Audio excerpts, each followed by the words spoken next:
Welcome everybody who's Assalamu alaikum everybody. Welcome everyone who's joining us from different parts of the US and the world.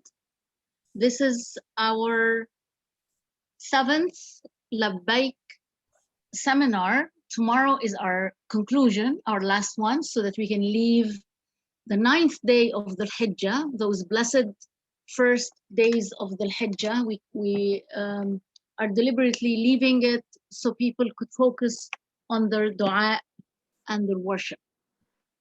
Labbayk Allahumma labbayk, labbayk la sharika laka labbayk.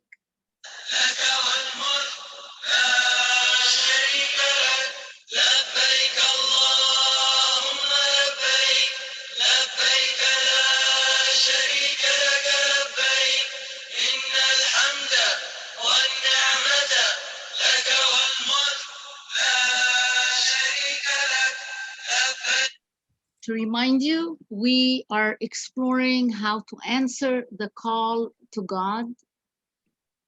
Labbayk means answering, here I come to God, through difficult questions and critical conversations. Let us begin with Al-Fatiha, inshallah. And first, actually, let's take a moment to renew our intentions to find value and benefit and be present in finding this value and benefit. And may Allah surround us with His angels and accept it as an act of worship. So let's take a moment, please, to renew our intentions.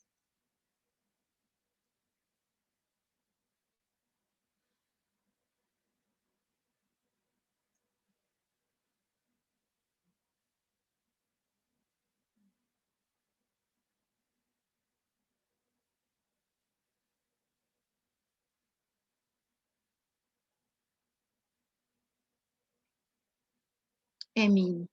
May I ask somebody to begin us with reading Surah Al-Fatiha, please? Yes, I can read that, Sister Maha. Yes, please go ahead, Sister Aisha.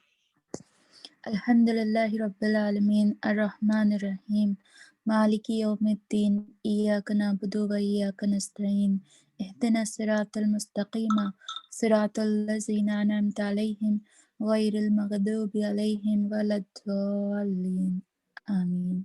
Ameen, Ameen, Ameen. So we start Bismillah ar-Rahman ar-Rahim, in the name of God, the most merciful, the most compassionate, the most kind, the most graceful. We're going to begin with our resident scholar, Dr. Yamina Bugunaya, and then our guest speaker, inshallah. I invite you to turn your cameras on and to engage in the discussion. If you have questions or comments, feel free to do so. So we will begin with you, Dr. Yamina. Dr. Yamina Bugunaya is the resident scholar, is our Quran resident scholar. She considers herself as a life student of the Quran. We consider her as a scholar of the Quran. She's the director of Receiving Noor, which is a nonprofit educational organization dedicated to empowerment and enrichment through Quranic spirituality. Yamina transitioned from her position as Associate Professor of Arabic and Islamic Studies at Carthage College and Swarthmore in order to commit to this project. In addition to extensive training in Islamic studies, both in traditional and academic settings, she's also doing her PhD in Islamic studies. Yamina holds a PhD in theoretical quantum physics. She has published in several languages on Islam, especially on Quranic studies, Islamic spirituality, and the relationship between religion and science.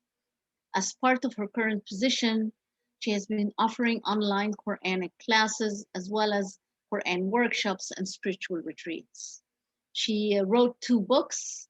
The first one is Living with Genuine Tawheed, and the last one, the most recent publication, is Living the Quran with Joy and Purpose, co-authored with Professor Isra Yassijiolu.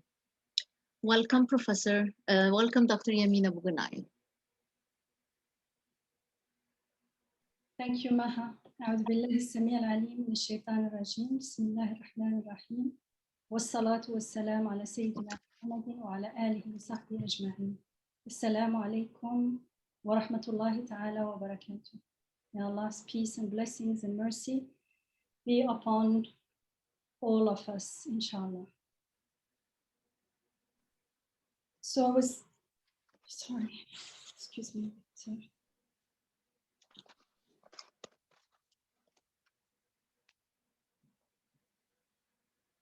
We've been talking about this topic these days, and especially I think yesterday and the day before yesterday.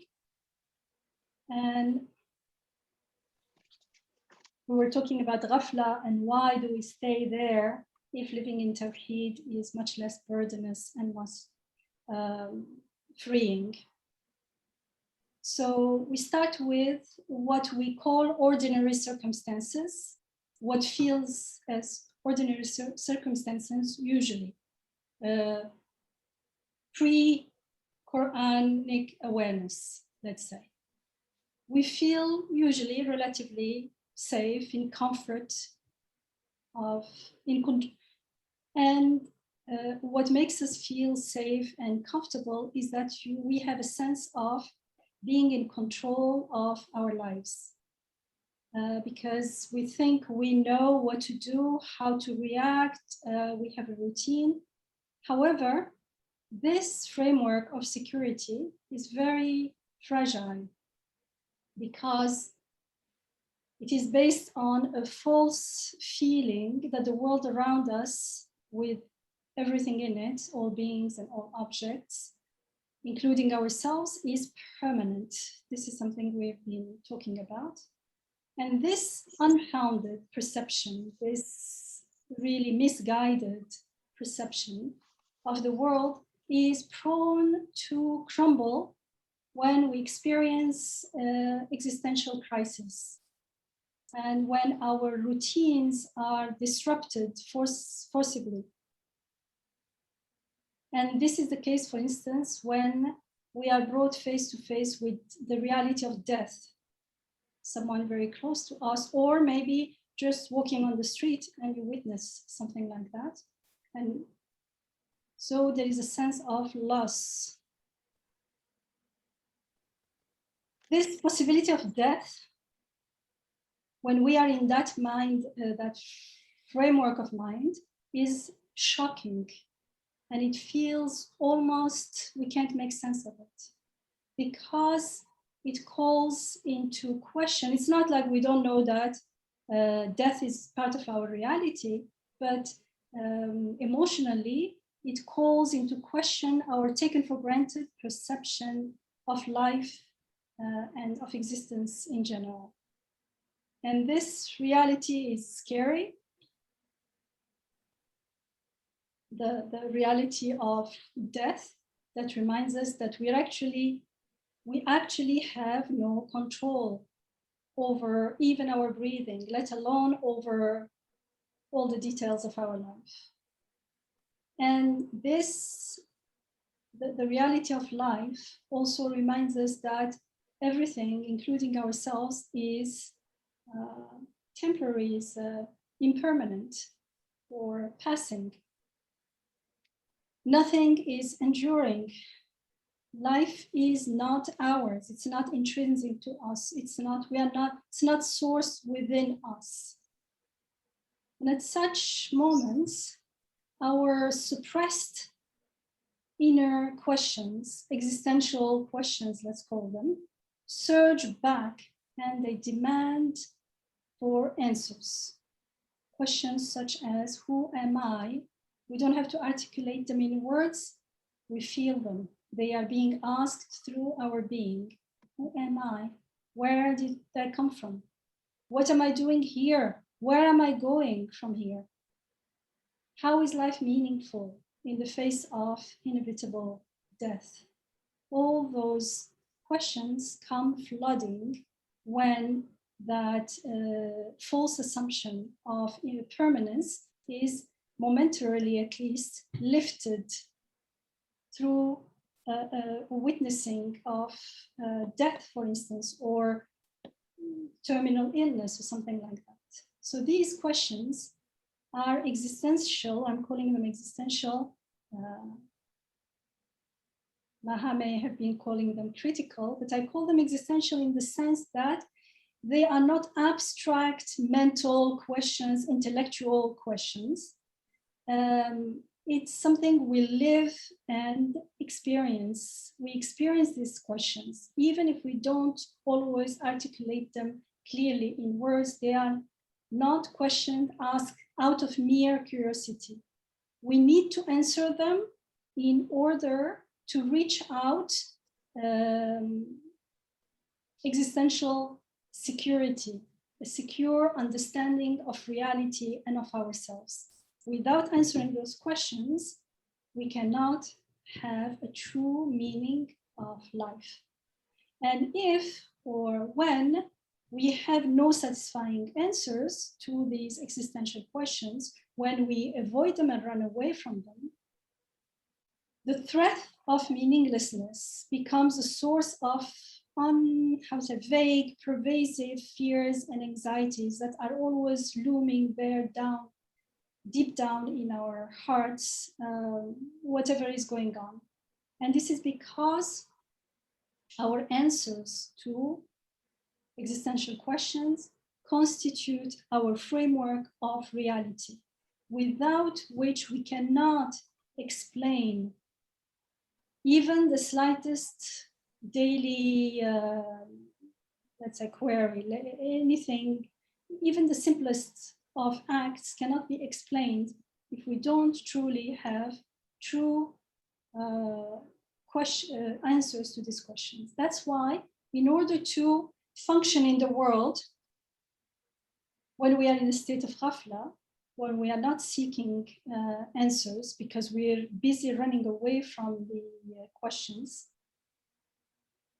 we all have a framework of reality, although it's often founded on unquestioned belief. We call them false belief, assumptions that we've been talking about. Those are what constitutes our default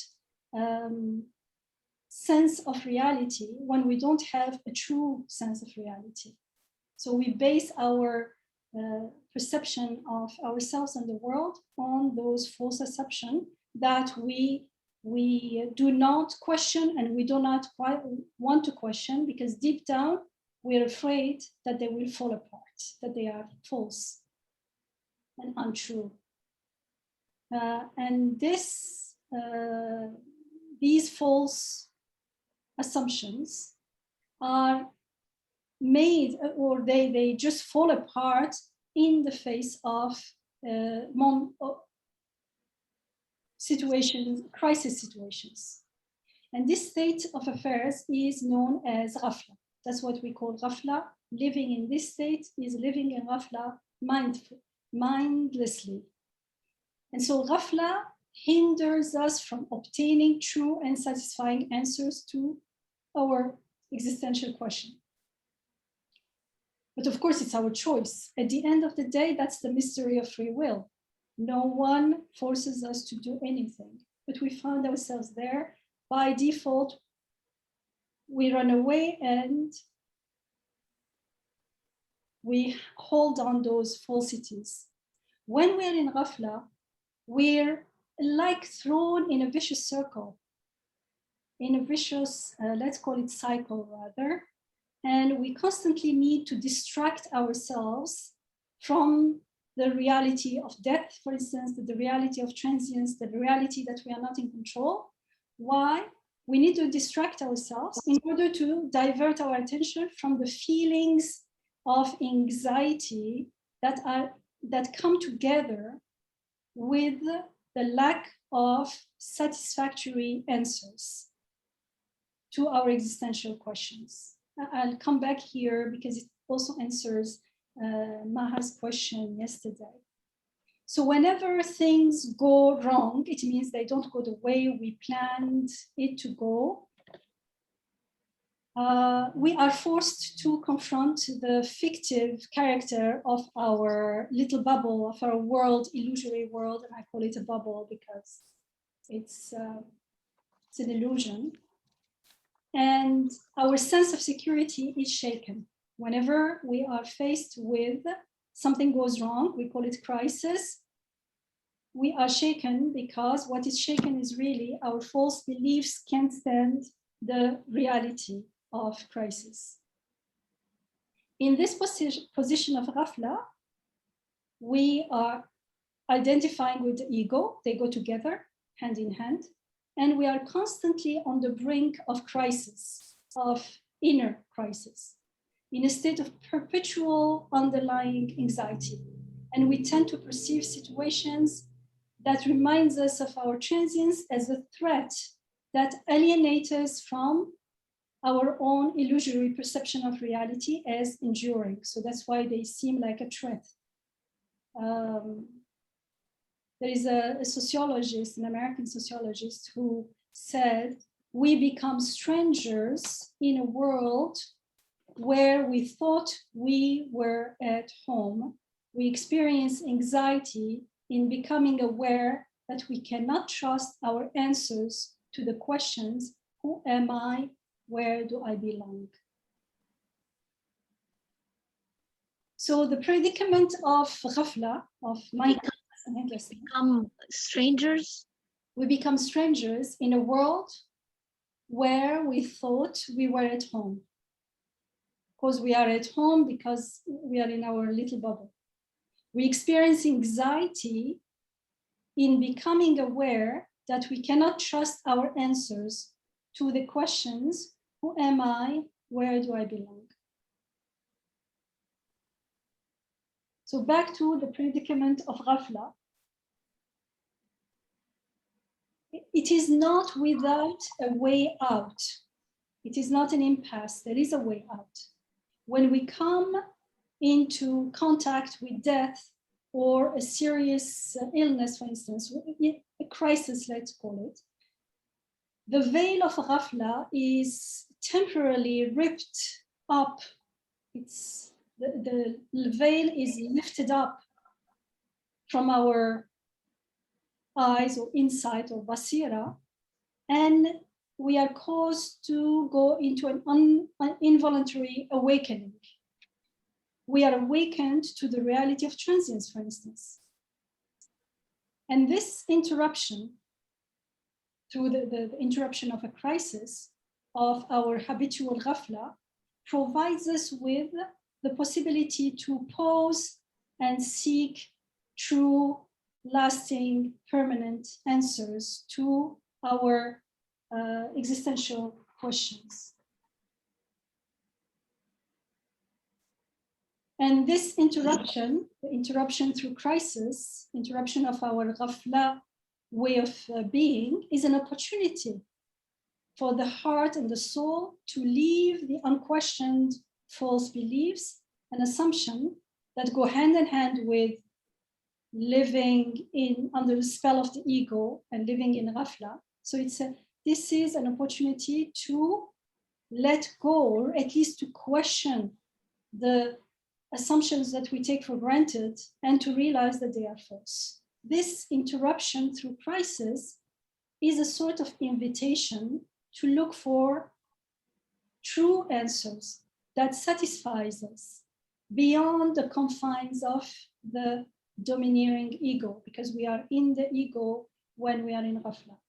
We're living from the ego, from the I-centered world where we don't want to question anything.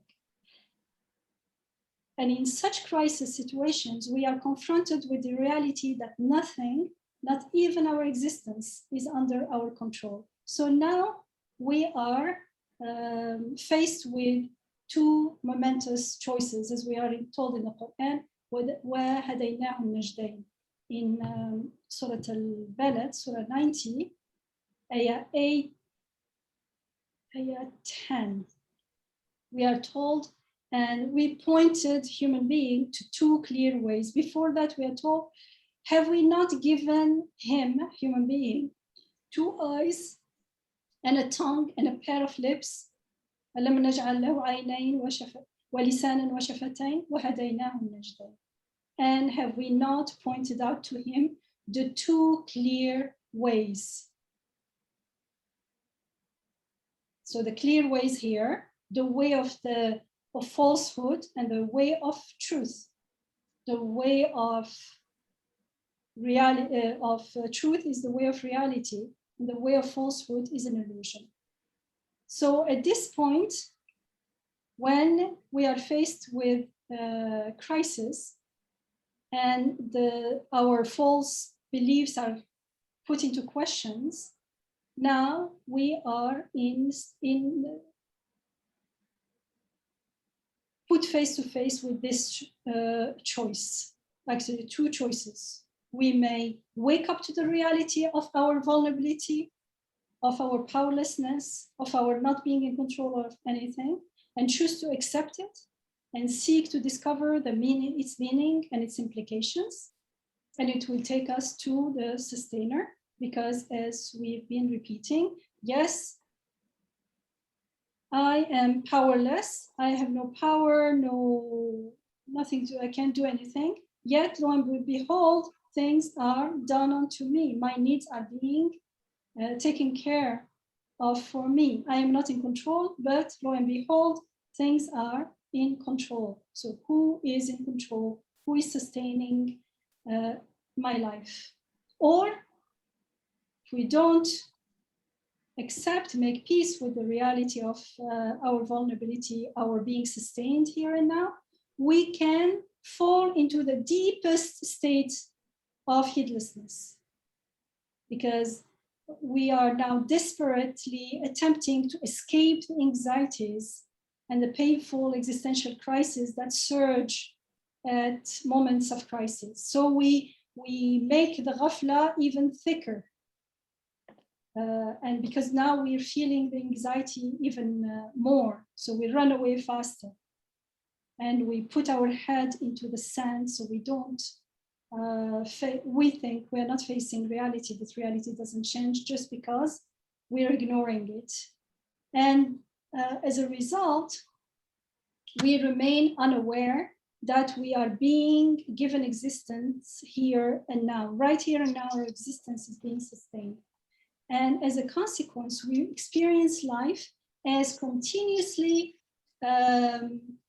flowing into non-being. We don't see the part that is continuously flowing into being. What is given to us, we start only because we are in fear of losing. So we are so much in a state of loss that we only see what's missing and what's losing and what's flowing out away from existence. And in this situation, we find no point of support within ourselves and nothing to hold on within the world. And so we falsely assume that we are the owner of our life, and therefore we fancy that everything else, like ourselves, exists in itself and owns itself. But the reality is that everything is contingent and everything is passing and impermanent. And so there is nothing to grab onto in this situation, and the resulting uncertainty and instability causes us to have recourse to routinizing activities. When we don't have a sense of routine, ordered, whatever it is, some people get anxious if they leave their habitual environment, for instance, because that's the only thing that gives a sense of stability and permanence. And it serves the purpose of making transient things seem as though they are stable and substantial and not truly transient, not truly passing. And this way, we attempt to invent a coherent identity by constructive, I don't know if you can call it narrative, stories, images about who we are, and we hold on very tight to them because we think if we if we don't have that, then who am I, right? And since we don't know the answer to that question, we are scared of the void, of being a nothing, a non-entity. And so we make up these false stories and image of who we are, and we make ourselves into an idol, a false god, and we project this onto everything as idols. But what image or what idol, what idolization of ourselves, or whatever we call ourselves, can heal or can at least alleviate the anxiety and the fear that everything may come to an end anytime? This is really, we talked about it in transience, anytime everything can collapse. This is not something that the human heart can sustain. So in that situation, maintaining habits and routines are like a bulwark, something against, it's like a, how do you call it? A dam against threatening fears and anxieties that come flooding, especially in times of crisis. But it's neither effective nor a lasting solution. It's only like putting a Band-Aid on a very deep wound that needs to be cleaned and that needs surgery. And the surgery here is La ilaha illallah. La ilaha is the cleaning, illallah is the sewing the wound, healing it. And as we're told in the Quran, in this situation, in Surah 29, Surah Al-Ankabut, the spider, Ayah 41, we are told the parable of those who take protectors other than God.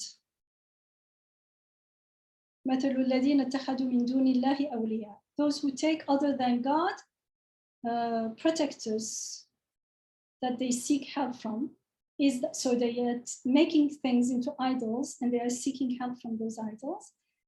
Their parable is that of the spider which makes for itself a house. For behold, the frailest of all houses is the spider's house, if but they knew.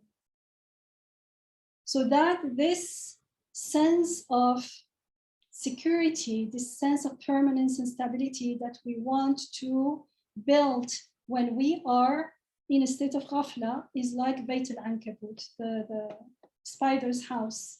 It's very fragile. Any crisis comes, it falls apart. So the journey towards seeking real, true answers to our existential questions start when we accept the reality that we have no control over our existence, including our breathing here and now.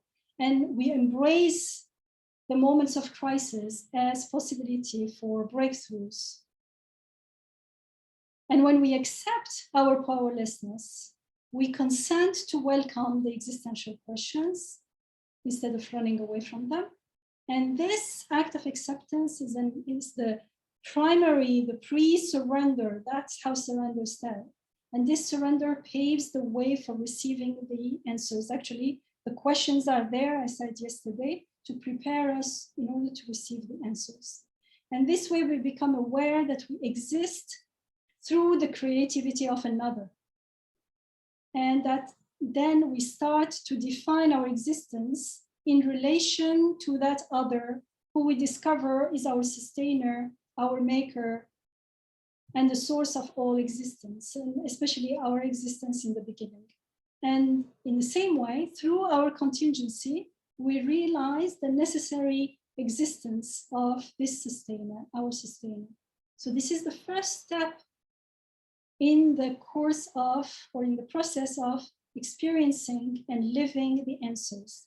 And as our awareness and our knowledge of our sustainer, our creator increases, the answers start to unfold more clearly in our inner world in the form of trust, tawakkul.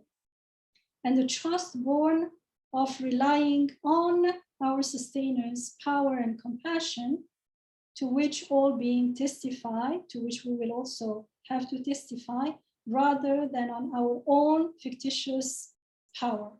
When we are in this situation, we will ask for help, we will seek help from our sustainer, like Ibrahim alayhi salam, when he says, if my Rabb does not guide me, my sustainer does not guide me, I will most certainly become one of the people who go astray.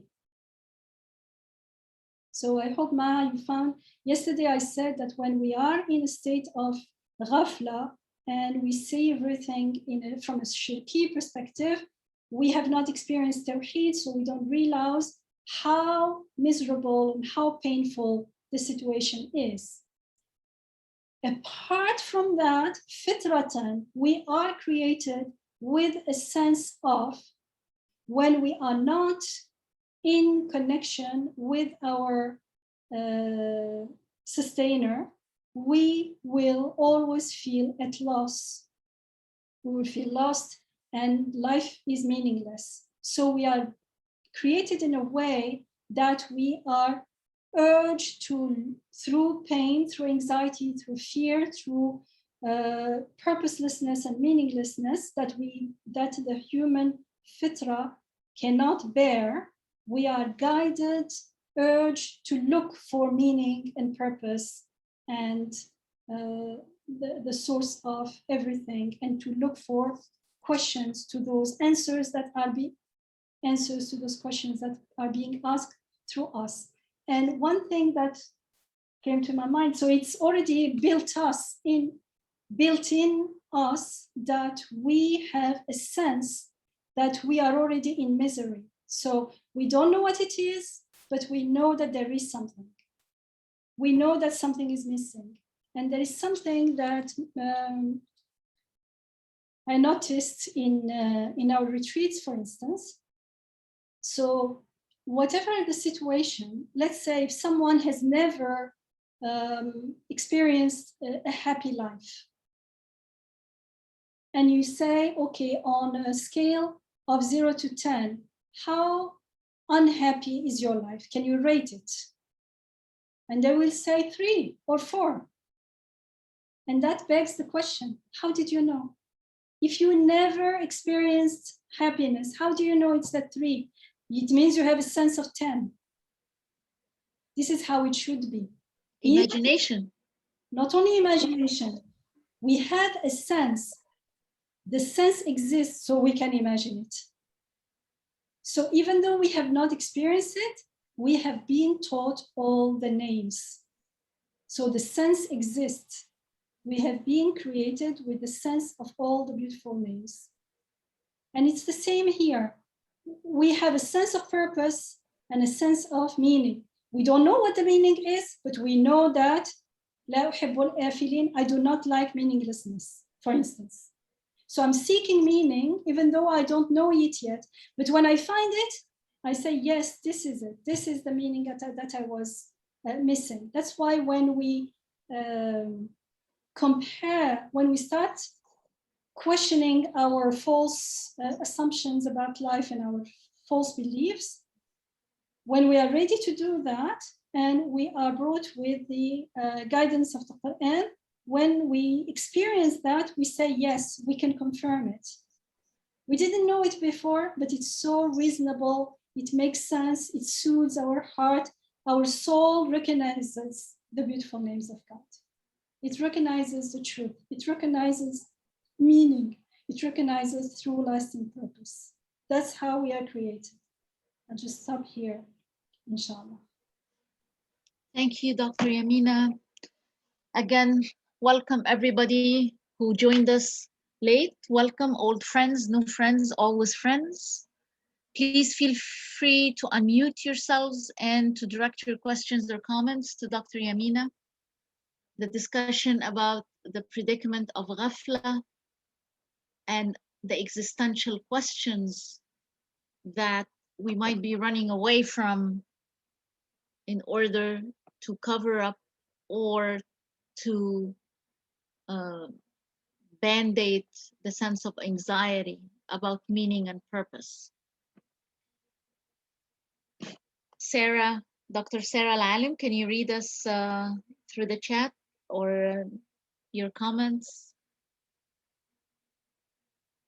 Yes, I only have one. It's I only have one on my screen at least, but it's the highlights that I got was that yes, ghafla becomes the crisis, and it's something that comes up during calamities. We see where our weaknesses, if whether we are anchored or not, will definitely show face in the face of calamity.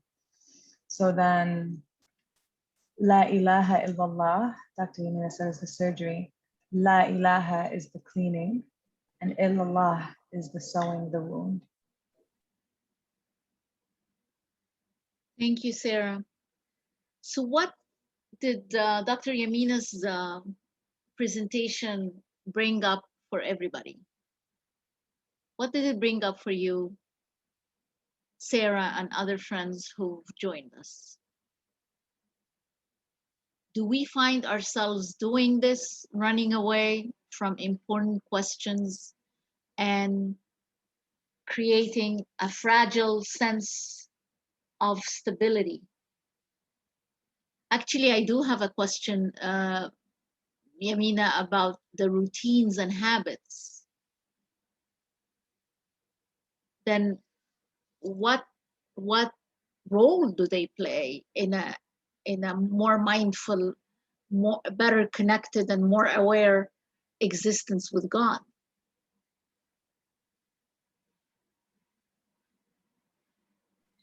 They serve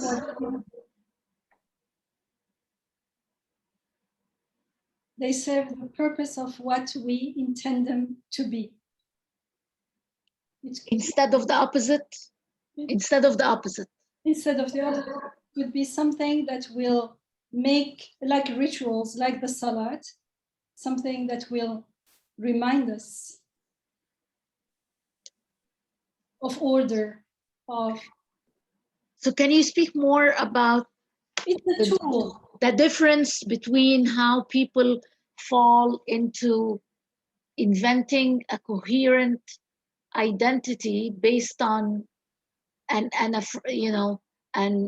creating routines and habits for a sense of stability versus using them as a means to an end? And do they collapse sometimes? They become one? So there is a routine of our activities, but there is also the narrative, the story we make about who we are. And that's what's more important. That's what we need to question in order to shift staying in that ego-centered world and start living from the soul, who we think we are. But together with that, we can also hold on something, and everyone, it does not always, well, the more anxious the person is, the more like OCD, even the little details of our actions become important, because otherwise the world feels alien. But that depends on the person. What counts, what matters the most is really the story we make about ourselves, because that will be projected on the story or the meaning we give to attachment to the things that belong to us, and because we see them as how do you say, an extension of ourselves. For instance, the house where we talked, was it yesterday, maybe about or the day before yesterday, about the house. I know people who cannot go and stay in another house. They cannot even stay in a hotel. They cannot leave their house, and they cannot explain to you why. They feel anxiety. And there are people with like panic attack that cannot, panic attack is not only in certain situations, some people can't leave their home because home feels safe, they know what it is, it's an extension of the I. Anything out there, they have not yet integrated it coherently in their identification. Okay, those are extreme cases, but those extreme cases only reflect, mirror to us our situation in a more extreme version. Hey, Sister Elizabeth, go ahead. Yeah. Assalamu alaikum. This is a very interesting conversation. I have recently, and I think what is what I am in right now. I have moved from the state of ghafla, I think you say ghafla, and I left my marriage that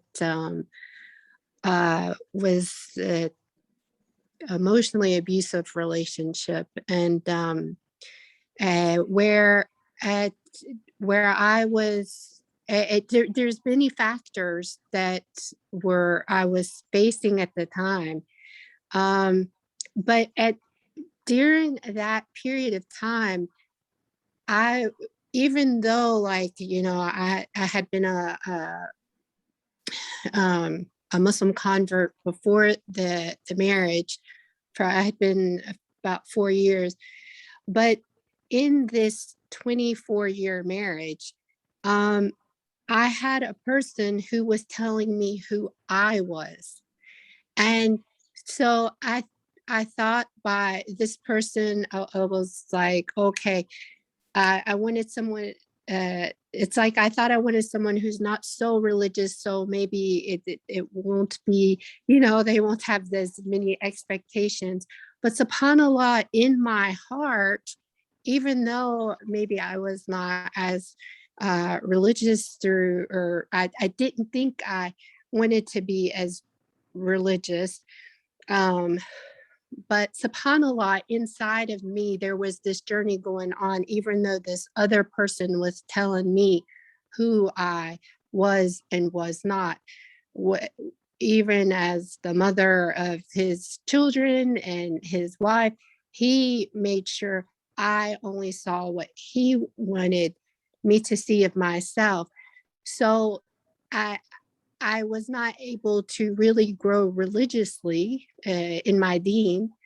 And those questions, I think when you get trapped in that life cycle of, I have to feed the kids, take the kids to school, I have to help them with their homework, I have to, because I was a stay-at-home mom, I have to cook the dinner, you have these things you have to do that involve really nothing with you. So you don't get that chance to really dive into yourself and look at the needs of your soul and your spirituality. And then when those people are the ones who are defining you and who you are, you don't really have that chance to say, hey, but who am I and who is the sustainer that, and how do I get that connection and strengthen that connection when that's not what my supposedly quote unquote life partner is wanting, you know, husband is wanting from me and me to do. He has his own agendas of what he wants from this and our life. But subhanAllah, finally, without details, I finally realized I had to leave this situation. And when I left this situation, I now, of course, the kids are not with me, which of course has been difficult. Most of them are older, just one is younger. But subhanAllah, I made a sacrifice in this past year, very difficult. But I feel my connection finally strengthening with the sustainer. You know, I feel these existential questions you're mentioning, being able to answer. And I decided, you know, and one way I would help myself is by working in an Islamic school, because, you know, I was already a teacher. I worked in an Islamic school and I wanted to continue working. And subhanAllah, it brought me closer and drew me closer. And I think this is, alhamdulillah, what is helping me on my journey and now actually I'm confident in my opinions. Before, I would not share my opinions. I was not feeling as capable to be able to think that what I would say would be accurate or right. But who's to say what your opinions and what you feel is right or wrong? This is for you, and this is for the relationship between you and Allah. And subhanAllah, alhamdulillah, I'm connecting with this discussion. It's very happy to hear this, and Jazakallah khair. Sorry if I took too long, but nice. It's helped. What is it? A step forward in the right direction in my growth, inshallah. Hopefully, towards making a stronger connection with the sustainer, inshallah. Thank you, Sister Elizabeth. Thank you so much for sharing this candid question and comment, because this is quite common, actually. This is very, very common, especially among women, especially with the perception that they belong at home. And that's the story. But it's an imposed story from a more dominant. Yeah, but it's imposed, but it's the woman who is buying into it. When I said here that we have, because we can't have a sense of true self if we are not connected to our sustainer. So we have to build an identity. That identity can be a mismatch of something learned and something I decided for myself, or totally something that has been imposed. It doesn't matter. I am buying into it and I'm identifying with it. Otherwise, no one can make me identify with it. And when we don't have a conscious alternative, then it becomes our default way of being, our default identity. To be fair, I've heard the same phrase, not only from many, many women, Sister Elizabeth, what Sister Elizabeth said about not having time to delve deep into the soul when you have such responsibilities and when you have such an oppressive spouse dictating to you who you are or what you are.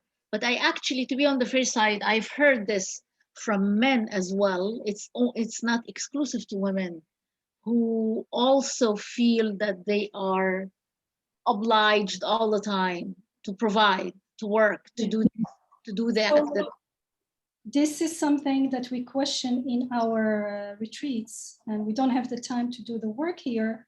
But when we are in that situation now, the sister here is not in that situation anymore, so she's talking about it as in retrospective. But when we are in this situation, we can ask ourselves, it's not easy to ask, is it true? Is it true that I'm obliged to be like this? Is it true that I don't have time because I had, well, it was not when I was a grad student, one of my advisor's wife, she had her 4th or 5th child, and she asked the father to take the elder ones on camping for a few days. And that time I had met her and she told me, Yamina, you can't believe how I feel like there's so much time and I'm free because I only have the baby. She told me, you know, when the first child was born, I was thinking that I have no time because of one child. Now that I got used to 4 or 5 of them, it was the 4th or the 5th, now I feel one child is like, I have all the time. So you see, it's not because you have one child or many children. It's how I am telling it and how I perpetuate it and how whatever I believe will become my reality because I will act accordingly. I will act as though I don't have time, and I will get more tired thinking about it and being overwhelmed with it than with the work to do. And here also, if I feel obliged, then I will be obliged, but the reality is that no one is obliged.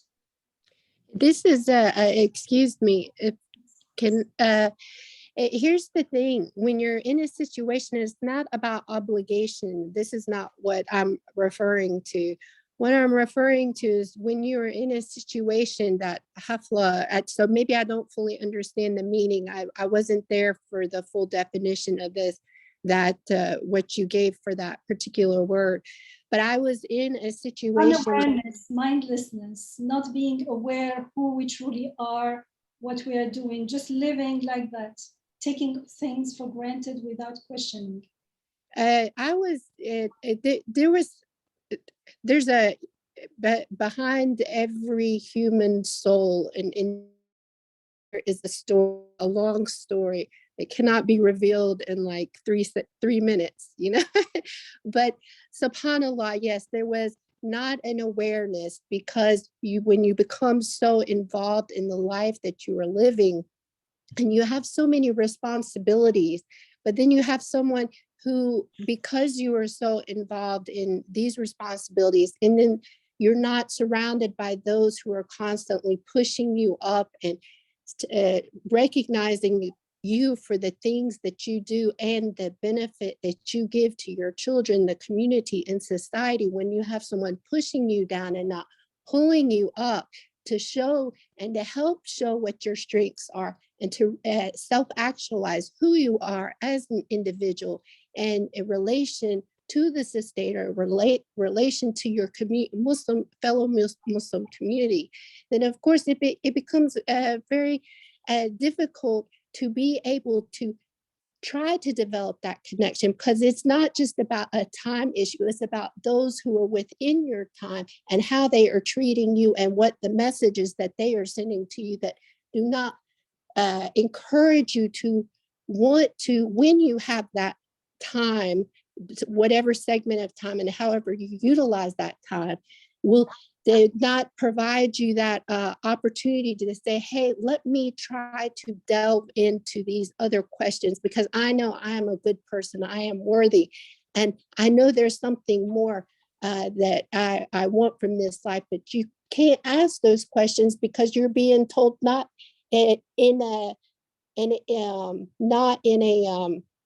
it's not as if you're given that opportunity, because you're being bombarded with so many negative messages that do not allow you to self-actualize and to ask those questions. So, you know, there are many situations that us as women, men, because I know that there definitely it's not a gender, it can be for men or women, but it's all about who we surround as well, those that we surround ourselves with, who will either push us up or pull us up or push us down. So alhamdulillah, I am in a situation now where I've had that. Even if I was still at home, if I had a positive posse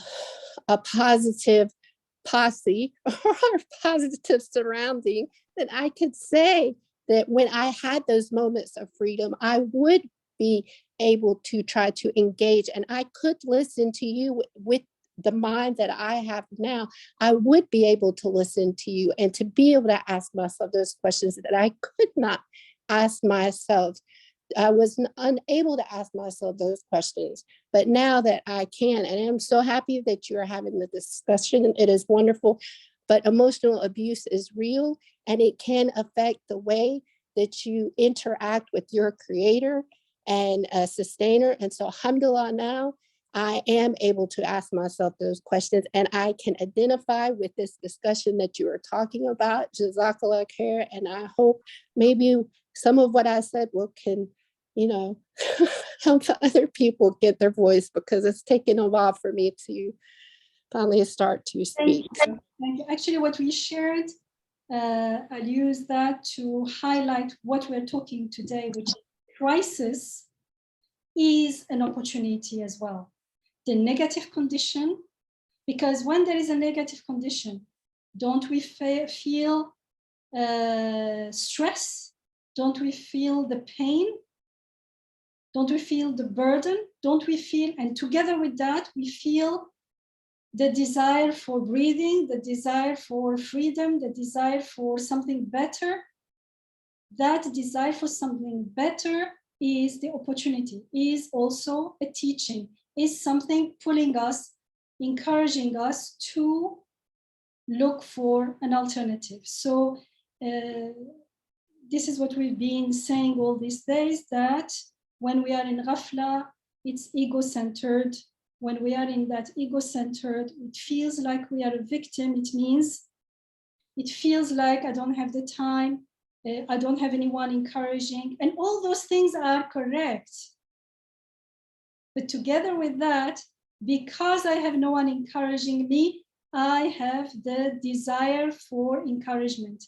I have if I follow that hope which I find into me, it's telling me, seek someone who encourages you, seek a better environment, seek something. So if I take at the beginning, it's a matter of willingness, a matter of switching. I want, I don't want. I intend, I don't intend. It's like putting the switch on and off, and that's what's going to change the direction of my life. I am still in the same position, but I turn 180 degrees, and now I'm walking, but towards a totally different direction. So how other people treat us, yes, that's a reality, but they treat us like this because we are not taking a stand, so that they either, when we take a stand, that I don't accept this treatment because I am now focused on what I want, not on, I don't want this, I don't want this. Okay, I don't want this. The unwanted environment has to fulfill its purpose to teach me what I want. Once I know that, now I need to hold on to what I want, onto the hope. It's been a few days that we said that's the beginning of being open to asking for help. The door is now open for receiving guidance and seeking guidance, actually, seeking help. So the situation, the unwanted situation, becomes an opportunity. And later, when I come back, I realize that either the same people, the same environment is still there, or they disappear, because I am not going to put up with that anymore. Why? Because I have clarity now. I am connected now. I have a different perception about who I am now. And it is not a matter of, I need lots of time to sit and meditate. And in the beginning, it's a matter of attitude, a matter of choice. That free will is like a switch on and off. And when the switch is on, when I make the decision, the choice to pursue the hope within me, what the unwanted situation makes clear through the contrast. I don't know exactly maybe what I want yet, but definitely not this. I want freedom, I want respect, I want this. And I start seeking help. And when I seek help, and when I say, maybe I'm not doing the right thing, maybe I need help in this, then I become open to receive guidance, to receive answers, to be inspired, and to be empowered. So the liberation and the power come together. So it's not a matter of where we are. while still in the same situation, the journey out of it starts with our attitude. Okay, there are questions. Is it Rachel and Sarah? Rachel just left, but her question was, I definitely sense that we are born with a desire for meaning and the sense that we have a creator. Could you talk about the role of revelation in relation to these innate knowings? But she just left. And then Sorry. Meher asks, Okay, go ahead. go ahead. So Meher asks, so habits serve the purpose we intend them to serve? Good.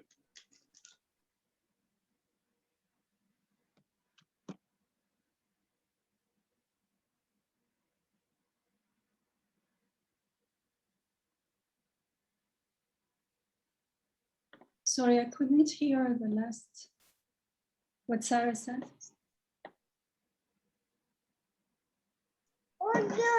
The question, so Meher's question, so habits serve the purpose we intend them to serve.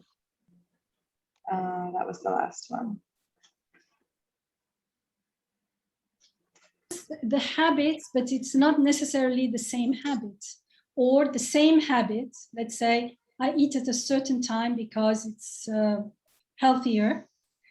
I eat early before I go to sleep, for instance, not the last minute. But now I add a habit to it, which is conscious Bismillah.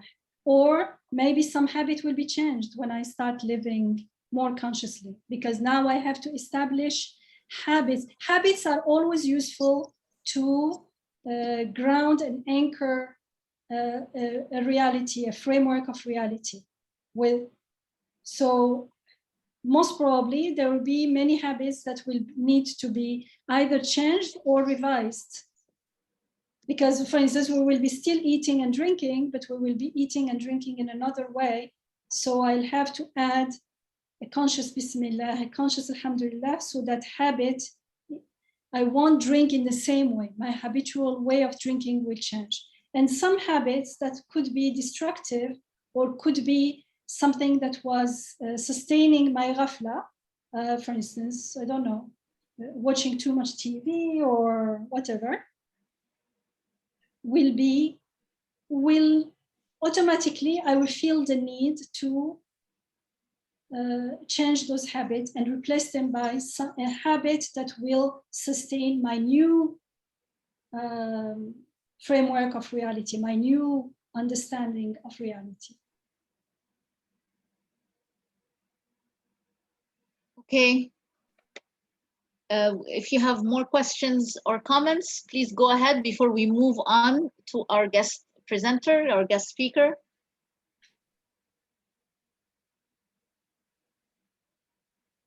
Maybe let's take a breath for a moment.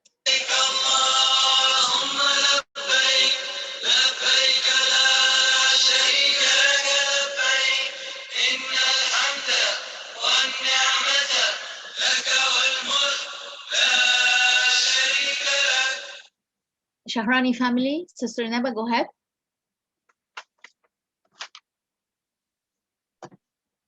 I just want to give a practical example in reference to how Dr. Yamina responded to Sister Elizabeth's comment and question.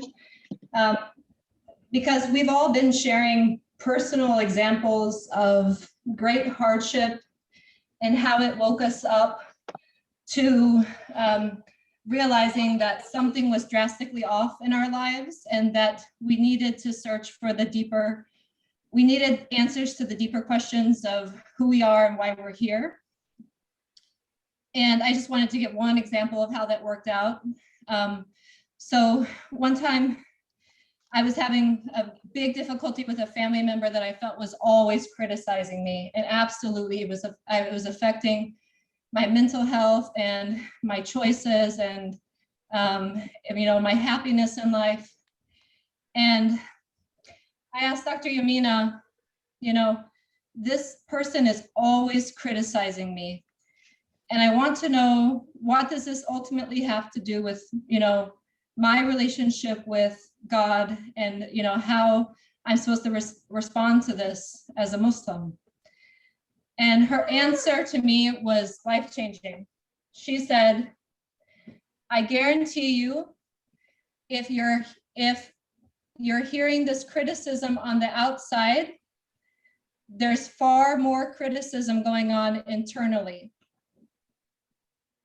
And I mean, actually, it started a step further. She said, is this person always criticizing you? Like, step back. Is this person always criticizing you? Is this person like that never even says hello or anything like that? They just immediately start criticizing? No. Okay, so that's true. This person does say a few things that are normal to me. And then she said, you know, who criticizes you more, this person or you? And it was clear to me with that self-honesty, I was in an intense situation right at that moment. It was a crisis. It was a difficult situation. And she said, you know, she asked me a question in which I had to ask myself, I had to answer myself honestly. Who criticizes me more, this other person or myself? And I realized that the internal chatter was actually far more critical than this other person's chatter. When I realized that, I realized what an offense it was ultimately to the relationship that I have with my Creator, that He made me and made me exactly as I am and gave me exactly the abilities that I have and is here taking care of me, making, you know, He's the one who cooks my dinner. I don't even cook my dinner. I simply intend to do it. He's the one who's starting the fire, letting the food come together, you know, keeping my family members alive all day, keeping me alive all day, everything that He does for me. And yet I was wasting my time thinking, like, when I'm standing there washing the dishes, instead of thinking about how my Lord is taking care of me, instead I was standing there thinking that I'm a failure as a wife or a mother, letting that internal chatter, you know, completely mislead me to false assumptions about who I am, because in that scenario, I'm trying to live up to a standard in society or in worldly life. It has nothing to do with who I am. I am this creation of a loving sustainer who is pouring existence on me with love and care. And that's why I'm here and who I am. So this was drastically life-changing, because I realized that even in crisis, I actually have the time to contemplate and to check myself, to intend to grow closer to my Lord. And simply with that intention, He is responsive and He is so loving and caring. So I just wanted to give this practical example, and I'm gonna stop here. Thank you. Thank you so much, Ineba. Thank you. This is valuable to share. Thanks. Again, thank you everybody for being here. Welcome old friends, new friends, always friends. We're now, I'd like to introduce my friend, Professor Ahmed Khanani, who's gonna be our guest speaker this evening. Ahmed Khanani is Plough's Chair's Assistant Professor of Politics and Director of the Center for Social Justice at Earlham College. Ahmed's research brings together thinkers and insights from a broad array of disciplines and fields in the hopes of centering historically marginalized peoples and, in a perfect world, asking a thoughtful question or two along the way. Welcome, Ahmed. Happy to have you with us. Hey, assalamu alaikum. Thank you so much. It's really an honor to be here. So assalamu alaikum. And you know, Yamina is I'm so grateful for your insight. So good evening, and I want to begin by saying alhamdulillah, I'm really grateful to be here with all of you, to get to think and talk with you and to share a bit. I want to specifically thank Maha for inviting me to join all of you. I think you all know her to some degree at least, so I don't need to tell you how wonderful and caring she is. And you all know that she habitually sees the best in people, and her deep appreciation for our best selves, at least in my experience, helps us be better persons in the world. So, I'm grateful to be here with Maha. And I'm grateful for you, and I want to thank you all for thinking with me. Yeah, Maha, mashallah. So I'm going to share 3 thoughts with you all today that I think kind of work together and have been part of how I've approached an encounter with the divine. So first, for a long while, I have been struck that in the Quran, God uses different pronouns. I find it really intriguing that God uses he, they, we, and I as pronouns. At times, God is single and masculine, at times plural, at times first person, both single and plural. Medieval Muslim philosophers, particularly those who held that it was possible to read the Quran literally, that is, that the Quran was not to be read as metaphorical, held that God was like a man, and that God, as the perfect form, had perfectly shaped private parts. It may sound to you like I'm joking or being disrespectful, and I am not. This really happened, and I kind of get it, kind of makes sense. If you believe that the Quran is literal, and you know that God has hands in the throne, then God sits. And to sit, one must have a bottom, and so on and so forth. I suppose I am personally not convinced that God has genitals, but he pronouns typically supposes stereotypical male reproductive organs. So why does God use such different pronouns? One possibility is that God exceeds language, that whatever God is, we cannot fathom, we cannot possibly encapsulate in any language that humans could understand or speak. But this is complicated because we also learn that the Quran is sent to humanity in a clear language. Indeed, historically, most Muslim scholars held that Arabic was the best, if not perfect, language for this reason. So I kind of don't know. Having said that, and Allah knows best, Allah Alam, I imagine that God does not have a gender. To me, gender is fully human, and that humans make gender, and gender changes over time in ways that we can historically mark. I think that God is singular, but in ways that exceed the way we approach numbers or understand singularity. Differently put, you are one of one, and God is one of one, but not in the same way. Arabic might be beautiful and maybe even perfect, and yet it is necessarily limited. You and I might forgive, but when we do forgive, it is not the same as God's forgiveness. We may act with mercy, but not as God's mercy. We may use pronouns as God does, though I just can't find a way to earnestly believe that pronouns mean the same thing. Second, 2 years ago, I was driving to work and listening to a news story about a war in Yemen. A reporter met with children at a refugee camp and interviewed a few people. She described a 10-year-old who had been so chronically malnourished that he was the size of an average American 4-year-old. He weighed about 35 pounds. My child at the time was 2.5.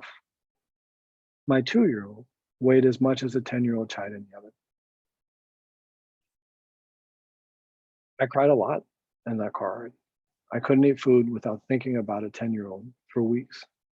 Every time my beloved, beautiful child ate, I thought of another child and another parent whom I could never meet, whose child could not eat. And it's simply devastating. Here's how I'd like to tie this in. Now, 2 years later, I share this with you. I ate dinner about an hour and a half ago with a 4-year-old who, in all likelihood, outweighs the Yemeni 12-year-old, if that child is still alive. I don't think of that child or their parent every time I eat now, though I never really totally forget them. But I can eat comfortably. And sometimes, and in fact, probably regularly, I eat beyond being full. You probably do too. But you and I, we both, all of us here, we know that there is a starving child in the world, that there are literally thousands upon thousands upon thousands of starving children in this world. If you have children, you join me in being absolutely terrified and heartbroken and knowing that parents are watching their children starve. It is unfathomable in this world with so many resources that people starve. And yet they do, and we eat, and we must eat, and we don't think of those children with each sip of tea and with each bite of food. We don't forget them, but they're not at the front of our minds. And I think God is different. I think our Creator holds everything together always. God's consciousness is absolute. I'm not sure I believe our Creator is an accountant. I'm not sure that they're tallying multiples every time you join a communal salat. Allahu Alam. But the thing I want to highlight is that we as humans have dramatically limited capacity. Things that are deeply moving, that stay with us for our entire lives. It isn't that we forget them, but we continue in the world, as travelers must, to eat and drink, and I hope pray. I imagine it is no coincidence that the Arabic word insan, which is regularly classed as human in English, comes from the root verb to forget. I think God doesn't. God holds everything from every time together, always. And this leads to my final and third thought. We as humans are inessential, and God, in contrast, is essential. And I mean this in two ways. First, humans are inessential, and that nothing about us is essentially so. You and I, and a great many historians besides, have charted the ways that humans have changed, from different ways of understanding and embodying gender, to different ways of thinking about family and our relationships with them, to even different ways human knows our bodies. Everything we've come to believe about being humans is not essential. Second, humans are inessential in a cosmic sense. Without us, there would still be the world. Indeed, we know there was a time before us. Without us, there would still be our Creator, more fundamentally. Allah is not contingent on us for Allah's continued existence. In parallel, our Creator is essential in two meanings of the word. First, as humans are inessential in a cosmic sense, our Creator is essential in the cosmic sense. As a species, I don't think we can imagine a time or space before the Creator, and that all persons, atheists and Muslims alike, cannot explain the emergence of the cosmos. Something sparked the Big Bang, something created humans, maybe from clay. So cosmically, God is essential. And second, and to really try to honor kind of the call, I find this rather comforting. I think God is essential and that God is unchanging. Whatever God's beautiful names or attributes mean, they will always mean those things in all contexts. God is essential and that time and space, which limit profoundly our imaginations, come forth from God. God is not bound by human constraints, and thus God is essential. And Allah on them. There's this idea I've read and heard that God has a 100th attribute or name. Many a Sufi and some Shia suggest this. Now, to be clear, different early Muslims had different names of the 99, and some lists are differently composed, so this is all kind of speculative. But here goes. I used to want to think that the final attribute was that God has the best sense of humor, that God sees joy and finds laughter in ways we can only imagine. In fact, that we can't. That creation is pleasurable, is humorous. I still sometimes think that might be so, and I wouldn't be disappointed to learn that. All this to say, I really don't know very much. I'm not sure many of us do, but I'm kind of weirdly eager to meet our Creator. And Allah knows best. And thank you so much. Thank you, Ahmed, for this provocative presentation. I've been thinking about the pronouns, but I think there is a question. Shahrani family, Inaba, or was this from last time?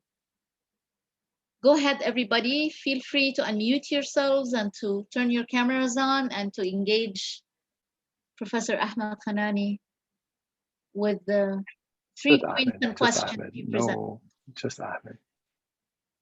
Thank you.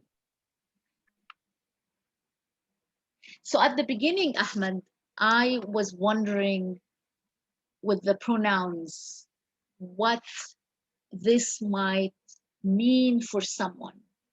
would it be empowering or would it be alienating? That God uses, in the Quranic language uses he, I, and they, which now is very relevant in today's academic and semi-academic ambience, where we're requested to identify our pronouns. So, Yeah, I mean, so here's the most provocative one that I didn't offer up initially, because I was like, you know what, I don't know. But here's like another possibility, which is that maybe like our creator changing pronouns in the Quran is meant to highlight the absurdity of like gender. That's a slightly different provocative reading of the ways in which this text is structured, is that perhaps Allah Azza wa Jal is like teaching us, is demonstrating, you know what, these pronouns, they vary from context to context. So why would you as humans imagine that you must be this essential gender pronoun across all spaces and times? Why does that even matter? Why is that so essential to the way we imagine ourselves, that we ought to be always perfectly this thing? So again, I realize that is a more provocative kind of approach to it. And it's I don't mean to suggest Allah Alam, obviously, like I don't know, but I don't know why we would assume. Why would we assume that Allah Azza wa Jal couldn't identify? Like, I have yet to hear Muslims use she, her pronouns for our creator, which I kind of get, and also feels a little ridiculous. Like, are we protecting God from like she, her? Is she, her so damaging that God couldn't be she, her? And also, like, is she, her so, like, why are we so fixated on yeah, I mean, when I was walking through, anywhere, and you're walking with a little kid, and your little kid isn't legible through gender, and somebody uses the pronoun, and then they ask, wait, is that right? I'm like, you know what, who cares? This kid is like 10 months old. Like, why do you think this kid is going to be offended that you have misgendered them? Maybe there's a thing here for us to learn from the way that our creator is like, you know what, in this context, it just doesn't matter. very interesting. We usually have 2 or 3, at least, linguists amongst us, but I know 3 of them are overseas. And I'm not a linguist, obviously. However, I know that gender in Arabic is very interesting, and it's not used like in English, and it's not used in a static way. For example, in romantic poetry, the he is used referring to the she, and the beloved in the masculine sometimes or oftentimes is actually about the feminine. So it's quite fluid, and yeah. it's not defined. I mean, however, when it came to God, my understanding is that indeed God was genderless, even with the he and they pronoun in the Quran, until I heard from you saying that some scholars thought that God was a he, which to me is, then what is, we're going back to the Jesus Christ, peace be upon him, being created, God in the male image. So that was quite kind of antithetical to the Quranic message, that there is nothing like God. In other Quranic passages, there is nothing like God. It's not, it's beyond gender. I mean, the presentation of God is beyond gender. That's the majority view. You can find all kinds of views if you go and look for minorities here and there. Although, Yamina, correct me if I'm wrong, my impression was that like this is a conversation that's taking place between the Mu'taziliya and like people like Ahmed bin Hanbal. So I think this is like now a minority perspective, but for a while, it was a pretty. It wasn't like a nothing. Kalam, only among the Kalam people. So Kalam people was already not like the Mufassirin and things were not mostly involved. Could you explain what Kalam is? Theology. So it was among some schools of theology that appeared later in. Right. Yeah. But like in the 8th, 9th century. Very quickly, it was not. It did not last, because very quickly people thought it was not consistent, as Maha said. with the rest of the teachings of the Quran. So minority doesn't, minority to me doesn't mean No, I'm not right talking or about wrong. no. Yeah. And minority in the sense that the Prophet ﷺ says like the Ummah wants, there will be a consensus on batil. So in the sense of consensus, very quickly it was questioned, anyway, it was taken over by other views. So it did not last. But also when we talked about the fluidity of the gender, Ahmed, Assalamu alaikum Ahmed, by the way. Ahmed said that from all this, what he learned is, at the end, we're not essential either cosmically or in other senses. We forgive, but we don't forgive like God. None of our attributes is the same. So all the attributes, what we call in receiving Nur, are units of measurement to understand the essential attributes of the divine. So here also, when it comes to gender, there is a he, they, we, and he is because the word Allah in Arabic is, all the words in Arabic, every word is like in French, are a he or a she, and the word Allah is a he. But actually, because we go from they to we, one of the explanations is that it takes us above our, we cannot settle for God as a he, for this understanding as God as a male figure, because very quickly we find in other passages, it's they, it's we, so is it he or they? It's actually neither, because human language is going to be limited. But in order that we do not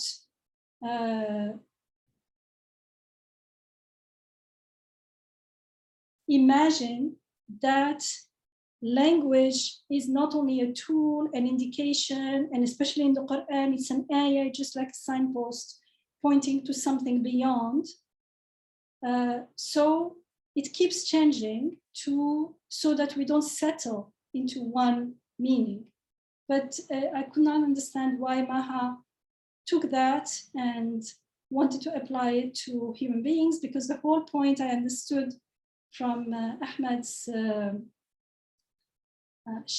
sharing his talk was that at the end, we are not comparable. The whole thing is to understand that this is beyond us. That's true. What I was saying is that if somebody is researching this, because we're dealing with questions, right? And questions that propel us forward into answering the call to God or into making a connection with God. So a new thought that this provoked in me is that I was wondering how it would make somebody feel who is struggling with gender and pronouns. Would it be empowering or would it be alienating? I don't have an answer. I was just wondering because some people struggle with gender issues, and I was wondering if they there is no gender here though, because it's always he, there's no she. It's just like singular or plural. There is I, we, he, they. Right. And yes, and I was just curious in the environment, in our contemporary environment. Mm-hmm. Plus some people don't even see it as some do, as like, so you're not stuck in one image of God as he. So you understand that this is a transcendental being. But some others don't even understand it that way. They just say that's the balagha in Arabic. Like in Arabic, when a king speaks, he doesn't use I, he uses the we. It's a we of fakhama, of majesty. But just to kind of pick up on both of these threads, and perhaps I'm doing an injustice, so forgive me if I am, but Yeah, I hear you to be asking the question, like, what resources this provide to people who might identify as like, uncomfortable in the gender category that they were assigned at birth or something like that. And yeah, okay, Mina, I think you're totally right. Like for me, a fundamental point of departure is that I cannot fathom my creator. Like I don't have the cognitive capacity. Like cognitive is already a limitation, and I don't know. I mean, so Sufis used to say, a great many Sufis would say that the encounter with the divine is adequate to both like this like deep wellspring of love and also kind of losing it. But I wonder, we nevertheless try to embody many of the attributes of our creator, and from what I understand, people suggest that whatever you embody of our creator's attributes will come back to you. So those who embody Rahma will encounter Rahma with their creator. Those who embody like forgiveness will encounter their creator as forgiving. And I offer this as a query. I don't know why we don't take that with our creator refusing pronouns.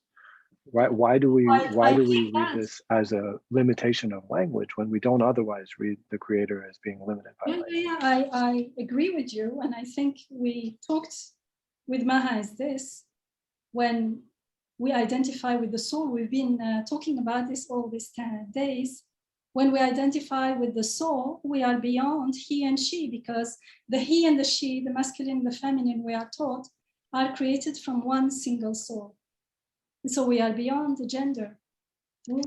Yes, What does totally. it mean to be, I mean, at the core of ourselves, what does it mean to be socially? Yes, we have like some male, female functions and bodies, but as souls, especially in the presence of the divine, especially when you embody rahma or love or forgiveness, then it's not relevant at all. This is something that we always talk about.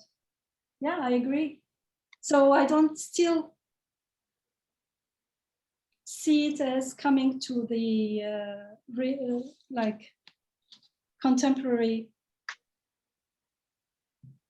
I mean, so this is where like I wonder if we can, if there could be potentially kind of dramatic or radical implications, right? Like, so if we want to suggest that this, like the most significant kind of way that we ought to organize ourselves is by attending primarily to our souls, then I think like marriage, for example, becomes, and I came in late, I apologize, I have 2 little children, but it sounded like one of the conversations that was taking place earlier was about unhealthy relationships.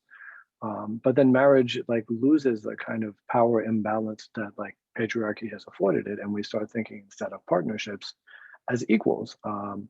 And we actually move away from the kind of clarity of gender roles that I think are really vital for some marriages, but maybe don't have to be for all. And I think that starts becoming pretty radical in the context of the Muslim tradition, as I have understood and read it. But perhaps my reading is limited. You're right. Looking at the human creation as a soul and identifying oneself as a soul and identifying each other as a soul is radical, actually, and freeing. I find it freeing, and I've been saying this and I've been speaking about this for a long time. And what I was saying, Dr. Yamina, is that because I see people as souls, I see myself as a soul, it made me step back a little bit and say, all right, these are not my struggles. I have other struggles, but I was wondering what it might offer somebody. Could it be, I mean, for me, it's not empowering to gender God or to gender even people. Like Ahmed was saying, even gender is not particularly a space of empowerment. In fact, for women, it might be the opposite, and even for some men. So it is not a place of empowerment and liberation for somebody like me. But I was just wondering, because I did previously question why people tend to create God in a human image with limitations, including gender and including, so I asked myself, do I want God to be my gender? And I answered no. It doesn't provide me anything. It doesn't add anything to me. Okay, I went beyond that.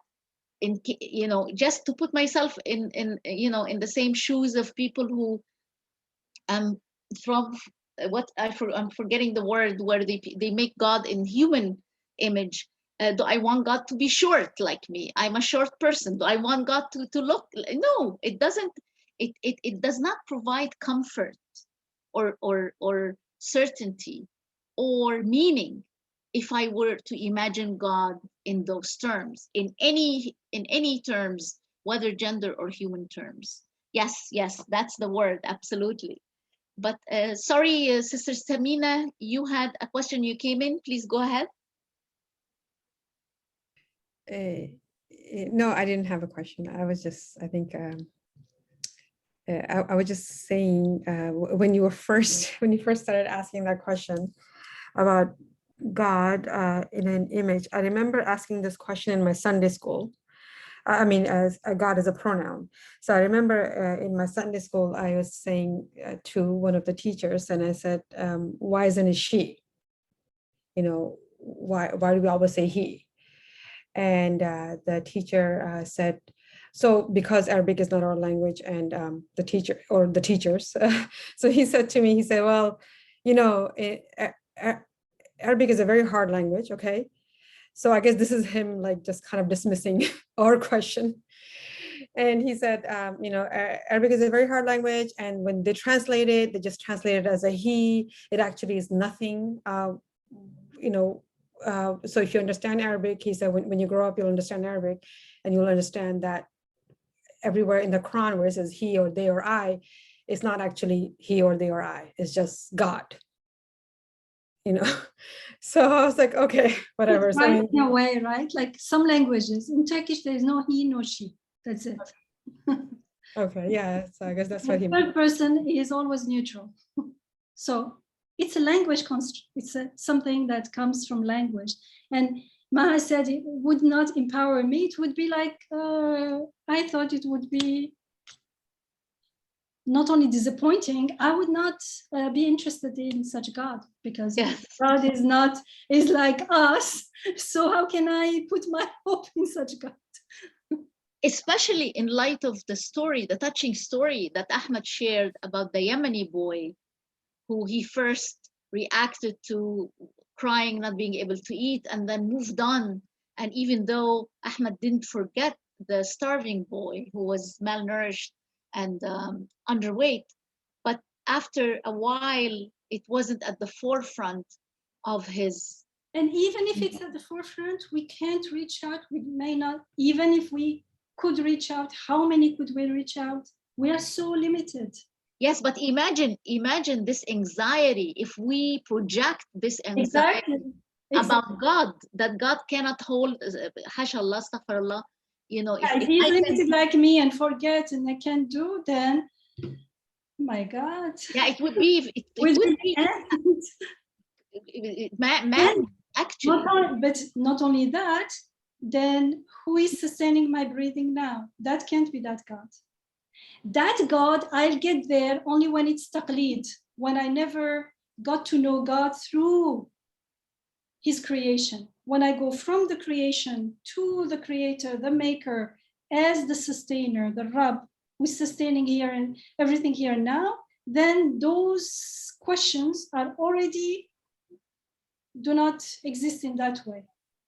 And that's how we're told. In the Quran, anytime it says, do you know who is God? He's like this. And then it starts, and it starts giving us examples from the creation. It doesn't say he's tall or this or that.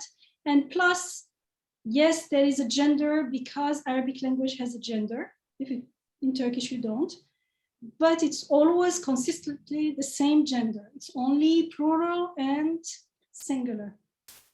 And the singular and the plural is also, I think Ahmed had already addressed this point about like he's singular, but not singular like us. And one does, I always say like one does not mean one as opposed to two or three, but as one as 100% wholly everything, completely. But it's good that we talked about it because yes, Can you imagine the anxiety? But The other thing to kind of, I would offer up to Samina's question that I find really intriguing is that I was having a conversation with a friend who's Muslim, and we were talking about teaching kids. They have little kids, I have little kids. And invariably, they refer to our creator in he pronouns unless they say God or Allah. So like Allah, he is. And I don't know why we do that. And I wish it were as simple as saying, you know, this is just language. But also it's not. Like we could just decide that the default is they. We could make any number of other like decisions. You know, it was lovely to chat with him. But for some reason, we always default to he, which I find kind of perplexing. I don't know. I don't know why we have to do that. There's no reason we have to. We could default to God being they, which would also distinguish God from humans, because humans until the past 10 years didn't use they pronouns. You could default to they, you said? Mm-hmm. But then this Mm-hmm. brings the question of the pantheon of God. So I face this as a person who speaks about God.